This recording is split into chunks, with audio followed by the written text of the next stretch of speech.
Hello, my name is Russ Garrison. I am a member of the Board of Education of Marietta City Schools in Marietta, Ohio. The following presentation was created after working to understand how the district report cards data is generated and reviewing the economic data of the districts as provided by the Ohio Facilities Construction Commission. It was shared with the State Superintendent of Public Education during a visit to Marietta on September 30th, 2016. The key question that I have in providing guidance to the school district and setting policy is, has anyone demonstrated successfully how to address the impact of poverty and low income levels on student performance on a full district scale that is economically feasible approach and where the measured performance comes out comparable to the best of the suburban low poverty school districts?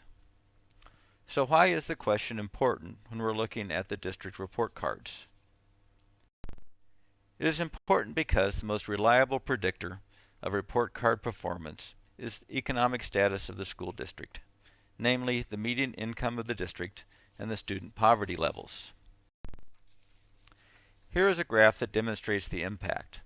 The graph shows the grade for the indicators met on a numeric scale on the vertical scale, where A is a 4 and an F is a 0. Front to back on the scale is increasing median income, and left to right is increasing student poverty. It clearly shows that the districts with high median income and low student poverty, the back left bars, are the districts that are receiving the highest grades, and that once you reach about 50% student poverty, the grades are consistently D's and F's. There's not much question that the grades reflect the economic health of the district. This graph provides another way to look at the data. This is the maximum level of student poverty in a district receiving the grade across the bottom of the graph. What it shows is that no district with a student poverty level of greater than 18% was able to receive an A grade on the indicators met.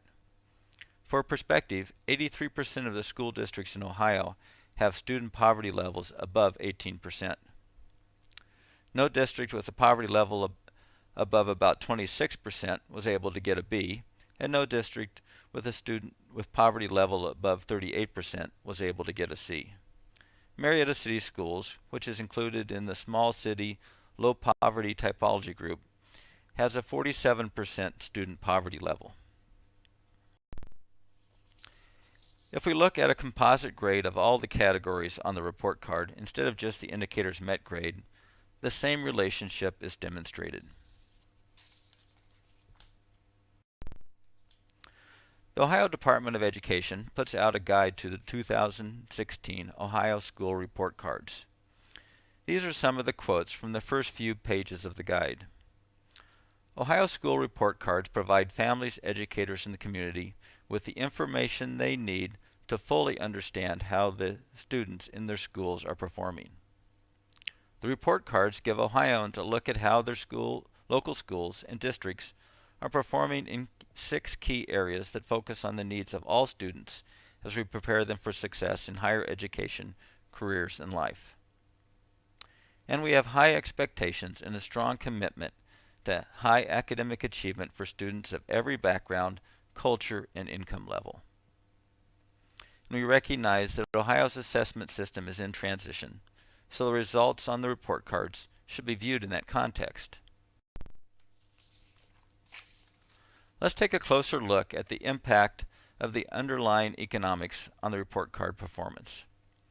ODE indicates that there is a strong commitment to high academic achievement for students from every background, culture, and income level. The reality is that we are measuring and reporting economic status of the districts as much or more than we are reporting on school performance. The report cards show the significant impact of median income and poverty levels on student performance. Our school funding continues to be unconstitutional. It matters where a student lives, on the resources that will be provided. And while we know that money alone won't solve all the issues, a lack of money to provide opportunity distinctly hurts. We are also diverting resources away from the public schools to for-profit operators of charter schools. Marietta has lost almost $1 million in the last 5 years alone to ECOT, which can't track whether their students are even participating in the educational materials provided. Income and poverty levels impact internet access, computer access, the opportunities students are given outside of school, especially in rural areas. Intervention to address this requires non-classroom work that runs counter to the measurement of the fraction of spending on classroom activities.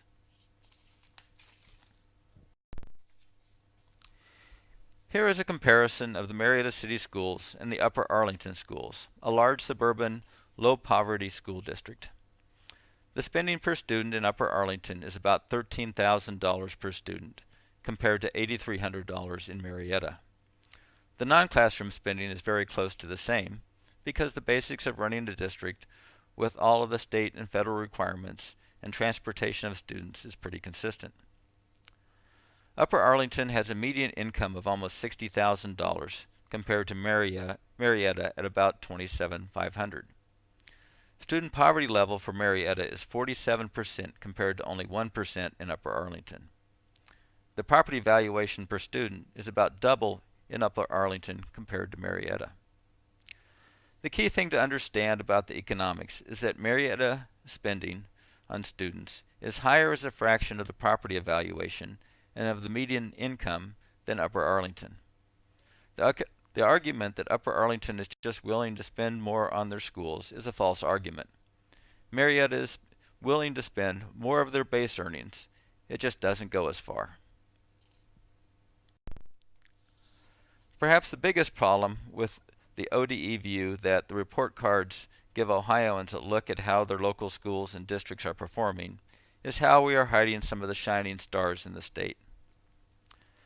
This list is the top 10 districts that are outperforming their economic ranking. These schools all had a much higher performance when you rank them by the composite grades of all the reported areas in the report cards than where they rank based on median income and student poverty. Despite outperforming their economic status dramatically, all had to explain to their parents and the local media why they received a D or F on the indicators met category. So let's examine the changing tests and standards behind the grades. ODE says that Ohio's assessment system is in transition. The indicators met grade measures the percent of students who have passed state tests. It's important to note that we've had 3 different state tests over the past 3 years.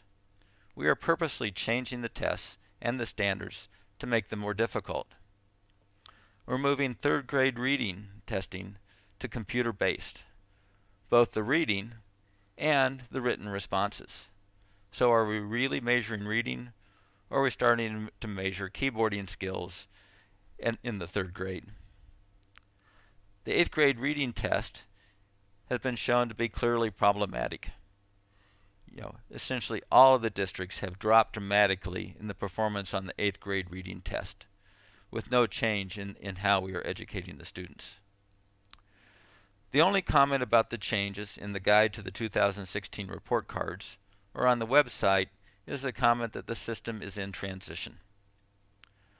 On the report card, we show a trend for the performance index, which is built off of the test scores.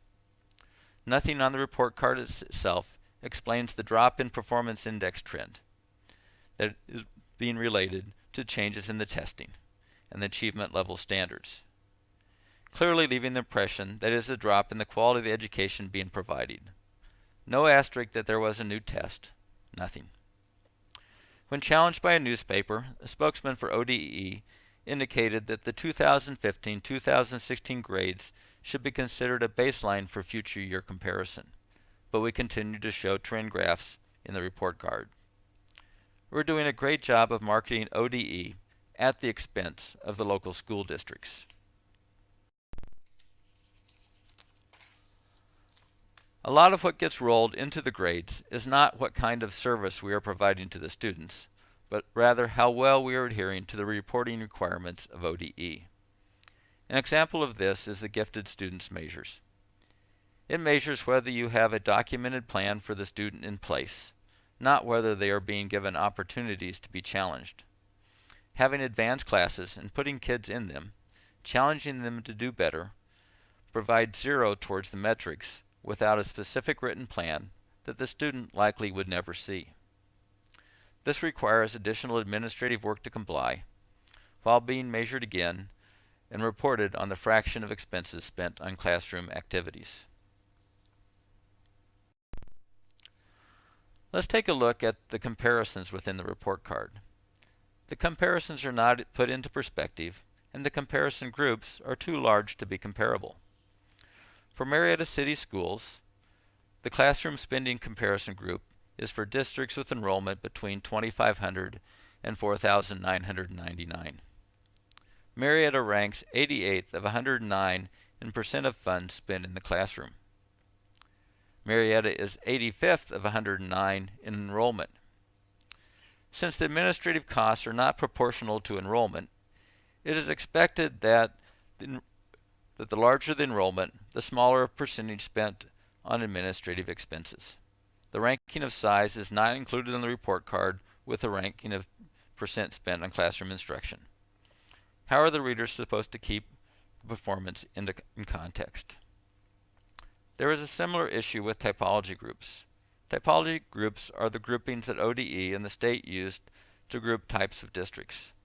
The reality is that the poverty spread of the groups is too large for the groups to be comparable.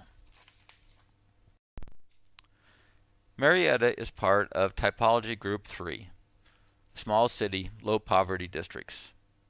The graph clearly shows the impact of student poverty on performance.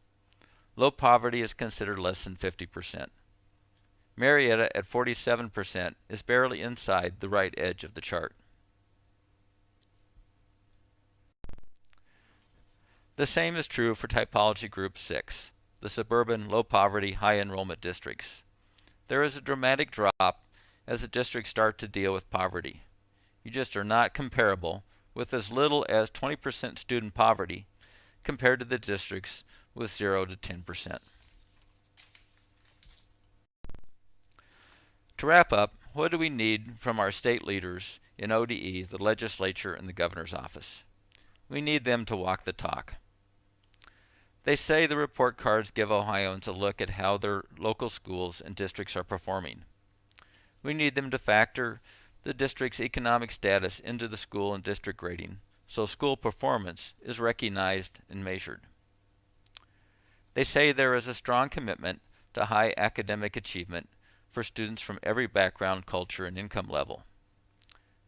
Then, spend the time and effort to help schools and teachers figure out how to manageably overcome the economic conditions of the district on learning and student performance. Provide the funding to match the stated commitment. The demonstrated truth is that requiring rigorous testing does not replace the constitutional requirement to adequately fund the schools. And stop diverting funding from the public schools to failing for-profit operators. ODE also says that Ohio's assessment system is in transition, so the results on the report cards should be viewed in that context. If that is true, then we need to market the status of the report cards and measurement system in a balanced and equitable manner. If the test has changed, or the grading scale has changed, clearly say that. Not just provide vague guidance that it is in transition. That wraps up the presentation. A couple more slides will show up on your screen for a brief period of time to provide some detail on Marietta's performance, some other observations on the report cards, and the typology groups in case you had questions in those areas. As the State Superintendent of Public Education said during our session on September 30th, understanding the schools takes a lot more than just the report cards. It'd be nice if the report cards and the supporting information said that plainly as well. Thank you for taking the time to listen.